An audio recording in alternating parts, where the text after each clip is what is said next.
এটাই উদ্দেশ্য।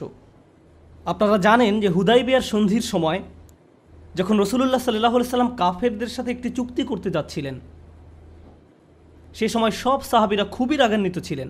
সাহাবীরা কাফেরদের সাথে কোনো সন্ধি করতে রাজি ছিলেন না। তারা বলেন, এই মানুষগুলো আমাদের সাথে তিনবার যুদ্ধে অবতীর্ণ হয়েছে। তারা বদরে আমাদের সাথে যুদ্ধ করেছে, ওহুদে আমাদের সাথে যুদ্ধ করেছে, আহজাবে করেছে।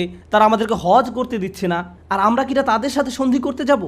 এরপরও সন্ধির শর্তাবলী লেখা হচ্ছিল। রাসূল সাল্লাল্লাহু আলাইহি সাল্লাম চুক্তির শর্তসমূহ লেখার জন্য আলী রাদিয়াল্লাহু তাআলা আনহুকে দায়িত্ব দিলেন। চুক্তিটি ছিল তাদের এবং মুহাম্মদ রাসূলুল্লাহ সাল্লাল্লাহু আলাইহি সাল্লামের মাঝে। কুরাইশদের প্রতিনিধি রাসূলুল্লাহ লিখতে আপত্তি জানালো। সে বলল, আপনাকে তো আমরা রাসূলুল্লাহ বলে বিশ্বাস করি না, তাই রাসূলুল্লাহর পরিবর্তে আবদুল্লাহর ছেলে মুহাম্মদ লিখুন। রাসূলুল্লাহ বাক্যাংশটি কেটে দিন, মুছে দিন। তার এই কথায় সব সাহাবীরা চরম ক্ষুব্ধ হলো। ঘটনার বর্ণনায় বলা হয়েছে যে সব সাহাবীরা তখন একত্রে সুবহানাল্লাহ বলে উঠলেন। তারা সুবহানাল্লাহ বলে চিৎকার করে উঠলেন, কারণ তারা ভাবলেন রাসূলুল্লাহ বাক্যাংশটি মুছে দেয়া আল্লাহর বিরুদ্ধে একটা অপরাধ। সুতরাং আমি চাই সুবহানাল্লাহ সম্পর্কে প্রথমে যে বিষয়টি আমরা মনে রাখব তা হলো সুবহানাল্লাহ বলার মাধ্যমে আমরা সাক্ষ্য দেই আল্লাহ হলেন সকল ভুল, ত্রুটি আর অপূর্ণতার ঊর্ধ্বে। যখন আপনি আল্লাহ সুবহানাহু ওয়া তাআলা সম্পর্কে ত্রুটিপূর্ণ কিছু শুনেন বা ভুল কিছু চিন্তা করেন, আর এটা শয়তানের কৌশল। আদম আলাইহিস সালামের ঘটনা সম্পর্কে আরেকটা দারুণ বিষয় আছে। ফেরেশতারা আল্লাহকে প্রশ্ন করেছিল কারণ তারা আদম সৃষ্টির ব্যাপারটি অনুধাবন করতে পারেনি। একই ঘটনায় কিছুটা পরে এসে অন্য একজন আদম আলাইহিস সালামের সৃষ্টি নিয়ে প্রশ্ন তুলেছিল। ইবলিশও প্রশ্ন করেছিল। সে বলল, আসজুদু লিমান খলাকতা তিনা, এমন ব্যক্তিকে সিজদা করব যাকে আপনি মাটির দ্বারা সৃষ্টি করেছেন? কেন এমনটা করতে যাব? ফেরেশতারা প্রশ্ন করেছিল, আবার ইবলিশও প্রশ্ন করেছিল। আল্লাহ আমাদের শিক্ষা দিচ্ছেন যে কখনো কখনো মাথায় প্রশ্ন আসতে পারে। ফেরেশতার মতো ভালো হলেও প্রশ্ন আসতে পারে, আবার ইবলিশের মতো খারাপ হলেও প্রশ্ন আসতে পারে। প্রশ্ন আসাটা সমস্যাপূর্ণ নয়। প্রশ্ন আসার পর আপনি কি করেন তার উপর ভিত্তি করে সমস্যা তৈরি হতে পারে। খারাপ চিন্তা আসার পর আপনি কি করেন সেটাই দেখার বিষয়। খারাপ চিন্তা আসার সাথে সাথে ফেরেশতাদের মতো সুবহানাল্লাহ বলুন এবং চিন্তাটাকে মেরে ফেলুন।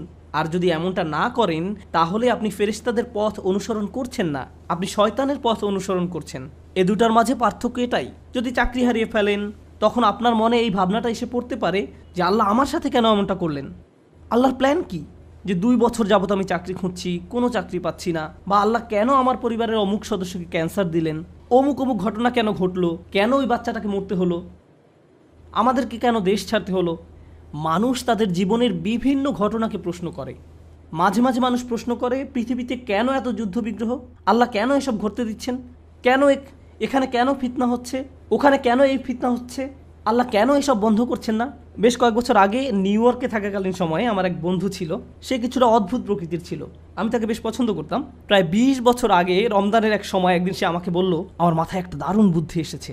সে বলল, চলো আমরা আল্লাহর কাছে দোয়া করি তিনি যেন সব জিনদের দিয়ে একটা সেনাবাহিনী তৈরি করেন। তারপরে এই জিনদের বাহিনী ইসলামের সব শত্রুদের মেরে ফেলতে পারবে। এতে আমাদের সব সমস্যার সমাধান হয়ে যাবে।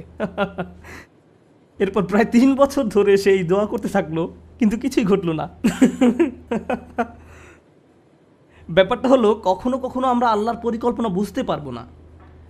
আমাদের কাছে আমাদের পরিকল্পনাটাকে নিখুঁত মনে হয়, আমাদের ন্যায় বিচারের ধারণাটাকে নিখুঁত মনে হয়। কেউ হয়তো আপনার সাথে অন্যায় করছে, মিথ্যা বলছে বা প্রতারণা করছে, আপনাকে অপমান করেছে, আপনার নামে কুৎসা রটিয়েছে, কিন্তু আপনি দেখতে পাচ্ছেন সে খুব মনের সুখে চিকেন বিরিয়ানি খাচ্ছে।